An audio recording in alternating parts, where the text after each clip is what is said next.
Late Night Health continues. Coming up, we're going to talk about Project Angel Food, which started as a food delivery and nutrition service for the AIDS and HIV community, but now even includes people with a variety of diseases, including breast cancer, as we conclude our series on the Komen Race for the Cure this week. That'll be coming up in just a few minutes here on Late Night Health. We're talking about healthy travel, fast travel. It's like hiring a limousine, really, is what it seems to me, as we speak with Rod Rakic, the co-founder of FlyOtto.com. How did you get involved in flying, Rod? Well, I started flying 2 weeks after I got my driver's license. I was 16 years old, and I was in an Air Force cadet program called Civil Air Patrol, and they gave me the chance to start learning to fly, and now I'm a commercial certificate. Been flying search and rescue, special missions, homeland security, and disaster relief kinds of missions as a volunteer. Civil Air Patrol officer, and then doing some ferry flying and professional flying as well. And that all sort of led to sort of wanting to be able to create a way for more people to be able to experience this magic power that is flying. And we have this great infrastructure in the U.S. that makes flying easier for a lot more people than just the ones that want to buy an airline ticket.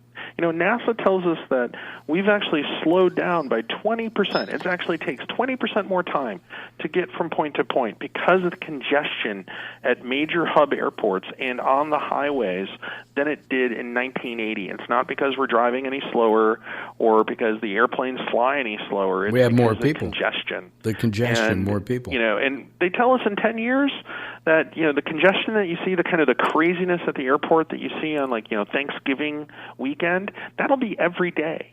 And so we have to be able to come up with other ways for people to be able to get out and conduct business and see family and friends and experience the world. And one way we're doing that is by giving people access to this thing that most people don't know a lot about, and that's flying private, being able to book a car. You called it like being, the airplane version like of a limo. limousine. Yeah. We think of it more like a black car sedan. Sometimes getting on the bus is the right thing, but sometimes you just want to push a button and have the black car sedan show up, and that's what we're offering with FlyOtto.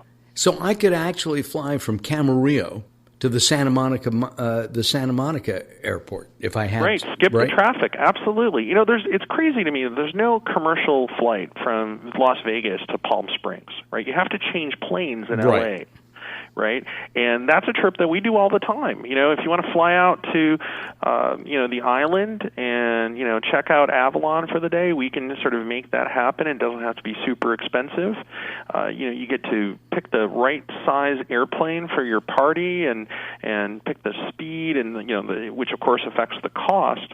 And of course it avoids seasickness in my case. Well, so let's talk about that. So, some people get seasick when they're out on the ferry. Some people also get airsick. And some people get airsick. And so the mechanism for airsickness is interesting. It's because of that disconnect between what you're seeing and what you're feeling in your inner ear. So that disconnect in your brain between your eyes and your inner ear is what causes the mechanism that we feel as motion sickness. And so that's the tip is, if you're feeling motion sick, whether you're on a boat or you're in an airplane, whether you're in a small plane or a large plane, looking out at the horizon versus like staring down at your device or reading a book or a magazine, if there's motion, will often alleviate that for folks. It's the reason why some people get car sick when they're driving and someone's driving the car and they're trying to read a magazine. And there's no way that I can't read and be in a car and read. I can't text and drive either. Of course, you're not supposed to do that. And that's why we tell people all the time. They say, "Well, those small airplanes are less expensive than hiring a bigger jet or something." But gosh, those small planes, I'm going to get airsick. I'm like, those small planes have much larger windows, which gives you a much better view of the world and decreases the disconnect between your eyes and your inner ear, which means a lot of folks, when they're flying in small airplanes, they're actually less likely to be airsick than they would when they're crammed into seat 23F. Yeah, but when I've gotten on a small plane, and they take my briefcase and they say, "We're sorry, it's too heavy to be on board," and put it underneath, I panic a little bit. Hey, Rod, last question, and that is Otto. Why FlyOtto? What does Otto stand for? Sure. So Otto Lilienthal, in the late 1800s, was the first man to figure out how to fly. So not only from a scientific standpoint of creating these gliders that sort of paved the way for the Wright brothers to create flight, but he was also a pioneer in sort of creating the idea in people's heads in a broad way that we could figure out how to fly, and that it wasn't just going to be something that was a mythical thing to do. And that's really our mission as well, is that when people are stuck, looking you can help get them from point A to point B quickly and easily. Hey, listen, Rod, we're out of time. FlyOtto.com. Go to latenighthealth.com. We'll have some information up there about FlyOtto and Rod as well. Thanks a lot. Hey, coming up next, we're going to talk about Project Angel Food. That's happening as Late Night Health continues. Join us, of course, at latenighthealth.com.